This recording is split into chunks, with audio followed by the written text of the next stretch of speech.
Hey there, how's everybody doing? Today I'm Thomas Nyback. This is 365 Days Towards Racial Change, day 214 of our year-long commitment to bring about, dissect issues of color and race, black color and race in America. We're looking at politics, finances, family values, history. No stone is left unturned. Colonization. Um, Power and control dynamics based on color. Social issues. America's dysfunction and how that impacts black life in America. Blacks bearing huge amount of this nation's dysfunction. Sources of that. So we're talking about as much, we're packing in as much as we can in a year. We got more than a year's worth of material, to be sure. We got over 400 years of dynamics, lynchings, murders, things to look at. So we're never at a loss for material here. Well, which brings me to the idea about the mind of black Americans with so much arrayed against us and at us and all of that. I hope we are not in denial about racism being directed at us in America. Our own president of the United States is really on us and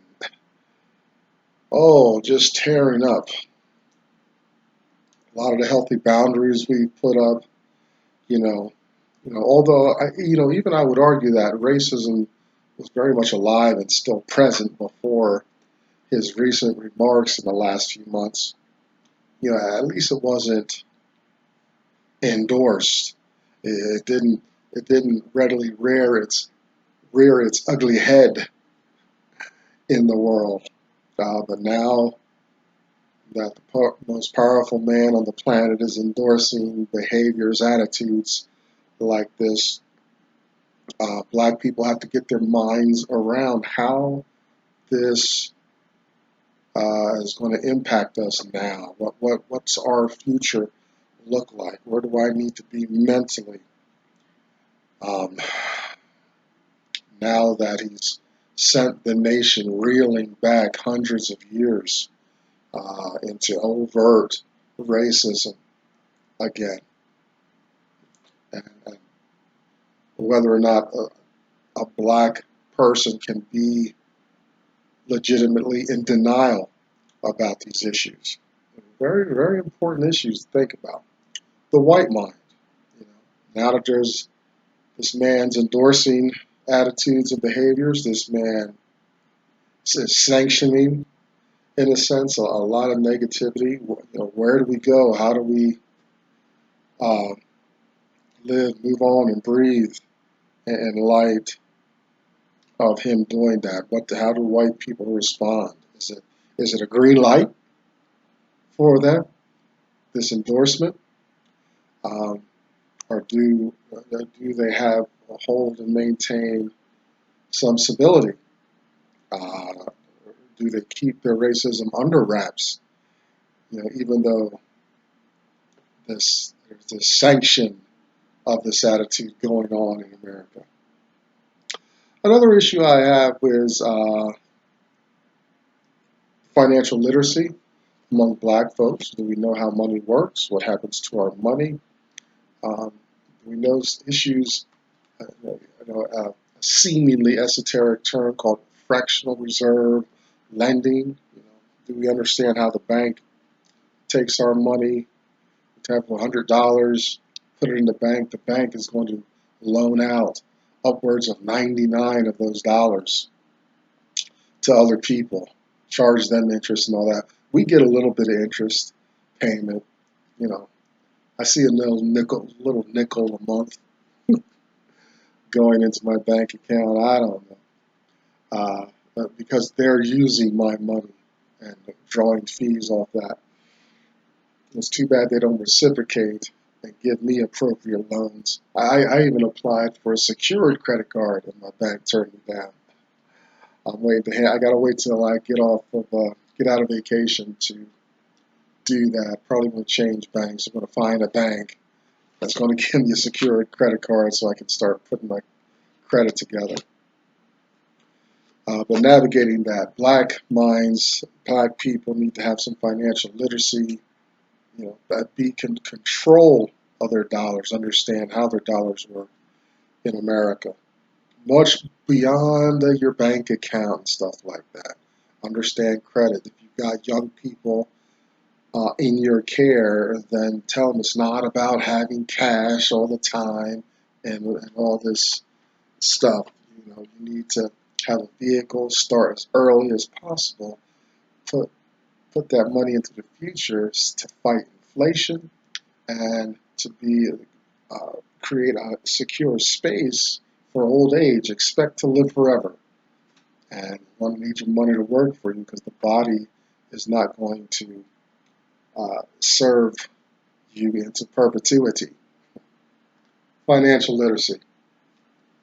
I'm inspired by a man named Dr. Claude Anderson. I've read 3 of his works. He's got plenty of material on YouTube, written many material, has a impressive resume here in the nation. But a Black History reader, 101 questions you never thought to ask. Black labor, white wealth, search for power and economic justice. And Dr. Anderson's National Plan to Empower Black America, Powernomics. You can find Dr. Anderson at powernomics.com. Also be aware of the August 10th harvest celebration he's got going on. He's trying to promote. If you go to powernomics.com, there's a harvest link that will tell you all about that. Try to participate if you are able. Behind me, you'll see the hashtag #US2 symbol. So black women coming together, supporting one another on issues impacting women, black women in the United States, probably around the world. It's probably outside the box with Facebook and things like that. Check out Black Enough, kind of a black Facebook experience. And if you can't find your flavor on the World Wide Web, then do what I did. Start your own little community and just make it public or private, whatever. But unburden yourself if you've got some issues. Or if you want to share a gift, baking, car racing, knitting, dog walking, astronomy, whatever your flavor is. Looks like you can get it done. There's no excuses now in this information age. And yesterday we had our Black First. Today we are back into story time, our extended story time, Uncle Tom's Cabin. And we're talking about going through an interesting section. This is an extended time because I'm on vacation. I'm actually on vacation right now. This is a remote offering to my email subscribers. So I'm not even here. The glory of technology. So we're going to take a couple days and talk about this chapter, chapter 26. It's titled Ominously Death. And we've been following Eva as her body is declining and she has her physical challenges. And Harriet Beecher Stowe is really working this up, adding a lot of drama to Eva's. She's kind of languishing through a couple chapters, but it encourages a lot of talking points. Try to get past thinking that it's proselytizing. I think she's been like gaining disciples of the Christian faith and tradition. Harriet Beecher Stowe's after, I think, something a little different. This isn't an evangelical couple chapters. I think she is teasing out the religious convictions of the men and women involved in this slave institution, North and South, the free North and the slave South. Both um, both geographical areas need to address their issue, how their faith intersects, because there's this, idea that the um, this whole um, nation has some religious leanings, and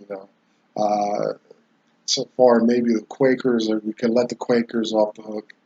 They're kind of pacifists, and they railed against slavery from the beginning. But even these other religious traditions and orders, Unitarians, Methodists, those of a strict Protestant vein. We've got some Catholics in the nation as well. You know, they have to be honest about loving their God and this Jesus or whatever, inclusive lifestyle they're preaching from the pulpit, and how they are abusing and marginalizing a section of American society based on skin color alone. Like, it's not a performance thing. It's, you are black. Yeah, I go to church. You're black, but uh, because you're black, you're less than. You're a thing. We're going to dehumanize you, and it's going to justify us treating you any kind of way. We see some of that coming out into being fleshed out in today's society. We left, a day or two ago, off with the challenge to Ophelia. She saw Topsy as kind of hit her first milestone as a response to Eva's outpouring of Eva's spirit on Topsy, love and things like that. And Ophelia has to come to grips and get honest about how she thinks black people are just so gross, untouchable, unlovable, and she's not having a breakthrough with Topsy because there's this issue between them, where Topsy is engaged in her own world of self-hatred. Ophelia is engaged in her own world of uh, you know, inwardly discriminating against blacks. She's coming from the North and feels so self-righteous in her religion. She's an abolitionist, and slavery is so messed up. But the North is just as discriminatory, marginalizes blacks. She's finally confessed, I don't even want to touch the girl. I'm just so disgusted. I can't bring myself to it. But that confession facilitates Ophelia's breakthrough, where she has a better chance now of reaching Topsy. Let's see what happens here.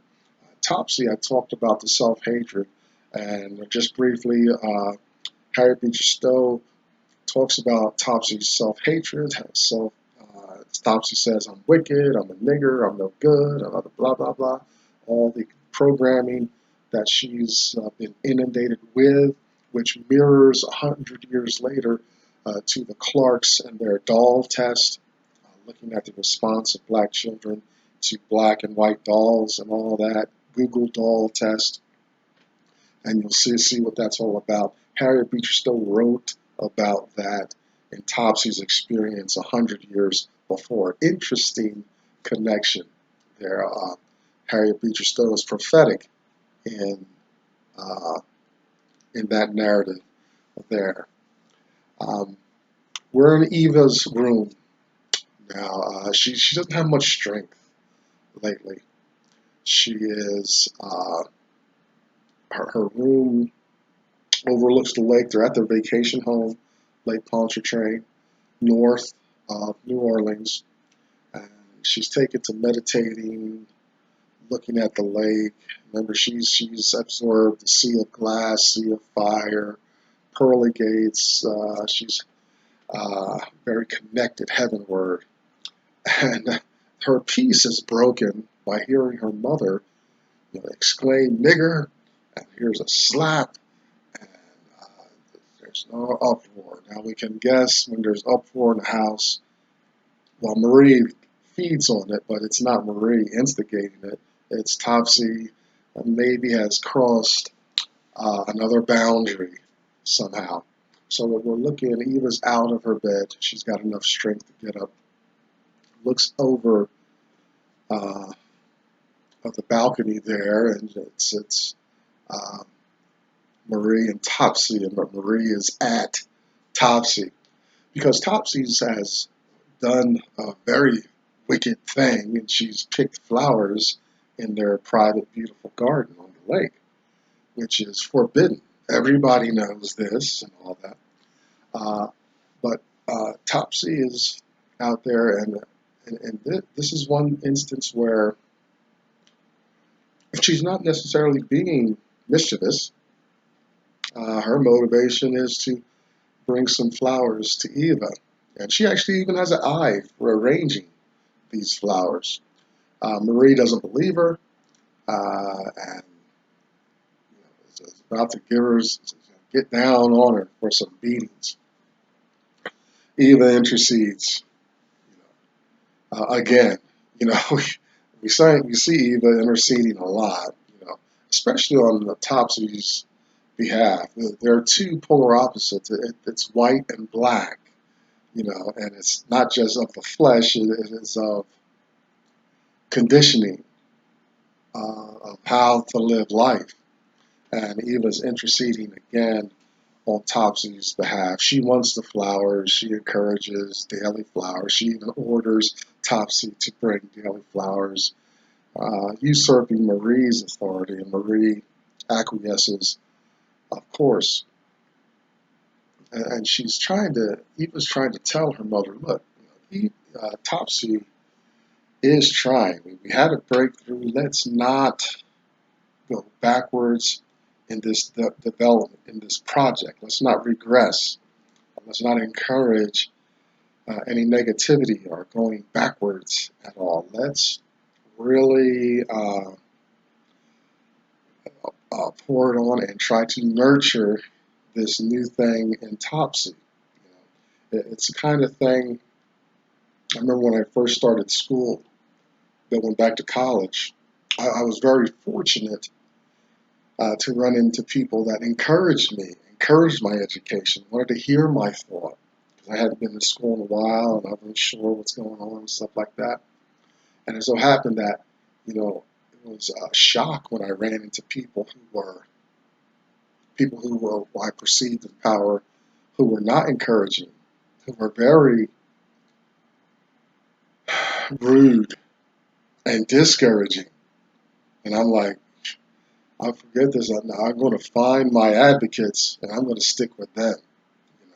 Fortunately, I didn't run into those uh, discouraging people. I mean, there's a place for growth, but there's a place, when a person is obviously new to an experience, they're going to need some dispensation. They're going to need a cushion for that new experience. So Topsy, fortunately, Eva is still with them and alive, and is able to intercede for Topsy as this experiment in Topsy's transformation continues. The chapter is called Death, so we're seeing, death is a transition, is what we are experiencing through Harriet's writing here. So people, not just Eva being ill, but we're seeing lives transformed uh, in practical ways. Everyone's life is being moved in some way. It's going to be hard not to be at this lake with this dying little white girl and not have your life change at all. Um, this brings up a teaching moment. Eva's like she kind of has this Socratic wisdom, this Socratic process. And if you're familiar with Plato's work, um, Socrates, uh, he's he's a hard man to defeat because he's always going to one up you with a question, and that question is going to reveal some truth about uh, his antagonist or interlocutor. And he's Eva has the same issue, and where if a person is not secure in themselves or spiritually sound, it quickly wears them down. And we're going to see this now. Here, Marie,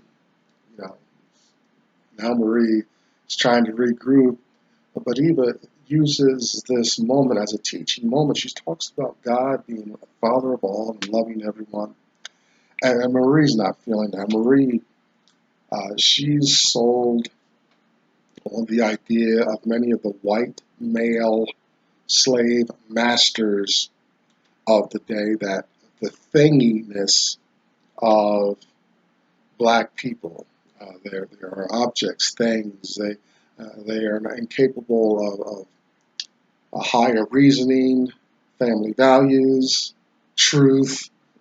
These things are reserved for white folks. We don't expect that from black folks. We just need to beat black folks harder to get them to be obedient, to come in line with what's going on. And Topsy is very much against that train of thought.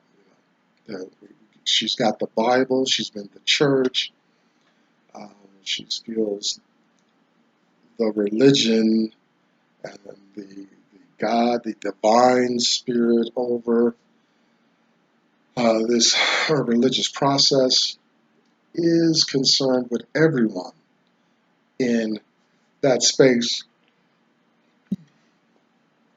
Excuse me. And Marie finds something better to do. We found a couple days ago, Marie offers Eva jewels and shiny things to try to get her off the subject. But Eva, the more time goes on, the sicker Eva gets. The more she's determined to have these conversations because what she's seeing around her is unacceptable. We know that this slave institution around her is a kind of radiation that's impacting her, and she's taking it inside, and it's killing her, almost in a literal sense. This destruction, sadness, murder going on, perpetrated by people of her own color. So she's trying to process that. It's gone inside her and may be a very true source of her illness. If the world suddenly snapped into altruism, equality, equal competition, and stuff like that, maybe she would suddenly get better. But there's evil, there's illness in America, and she's just absorbing it like a sponge, and it's coming out as illness, taking her nearer and nearer to death. In that conversation, she says, "Look, Mom, I'm concerned about angels falling through the cracks. The Topsy is the diamond in the rough. You know, plucked it. A diamond is just old stone when you pull it out of the ground. It's not till it's polished and then cut, shaped, that it becomes. That's how the value becomes on it. You can put facets on it, flat areas on it, and you polish it, and so that inner fire can be seen. Otherwise, it's just a natural rock you find. It's all been scraped. It's been wherever you find it and whatnot. Very valuable, but only after it's uh, had some work done on it by the master, so to speak. Um, so Eva's like, oh my. And remember, Eva's like, she does want people to be saved and have a relationship with God, and she's very concerned about that. And now she's like, what about people falling through the cracks? And Marie's like, well, it can't happen to black people, of course, because black people don't have an affinity for these spiritual matters and proceedings, which is not true, of course. And Marie uh, is still trying to distract herself from the conversation. I imagine she's trying to even get out of the room at this point. And Marie says, be thankful that you landed on this side of the equation, the white side of the equation. And he was like, how can I? Those are human beings suffering. We are inflicting this on them. Eva can't, that's not how Eva thinks. I hope that's not a surprise now at this point. We finished the chapter. Eva wants some more haircut. And she says, plain, I want to give my blonde curls to my friends. I want to be the one to do it. And she's determined to get it done. Her St. Clare, Marie, Ophelia are agreed. She says, look, it makes my head hot anyway. Let's cut some of this hair off. St. Clair is like, oh, don't do that. Well, don't cut too much. We want to see Henrique. And she's like, no, I'm not going to go see Henrique. And, I wonder why she says that. The time is getting short here. We're going to end this with this refusal to see Henrique. Now, I'm guessing like she saw Henrique treat Dodo very poorly. And we know that she's a person, she doesn't like that attitude, any kind of domination going on around her. It troubles her, makes her very upset, when she sees humans suffering. She's already even mentioned like, I'm leaving because I want to leave because this world is sick and it's not a good place. I want to leave. I'm leaving. So, I'm wondering if she um, is very disappointed in her cousin, Henrique, and doesn't want to be in that same space. It would, if she felt that way, would kind of be a violation because she seems to be able to handle herself well in the face of the most pronounced evil you can think of. Listen, stick around. Tomorrow we'll find out if there's any resolution on this refusing to go see Henrique. I know St. Clair is surprised that she would take this kind of stand. Henrique is family. It's her first cousin. Uh, St. Clair's nephew by his brother Alfred. So something's up. We're going to have to come back tomorrow and find out why she's adamant about not going to see her cousin, which is more motivation for her to be relieved of the curls that are making her head hot. I'm Tomlin's Nyback. That's day 214 out of the way. 365 days towards racial change. Come back tomorrow. Let's see what's going on.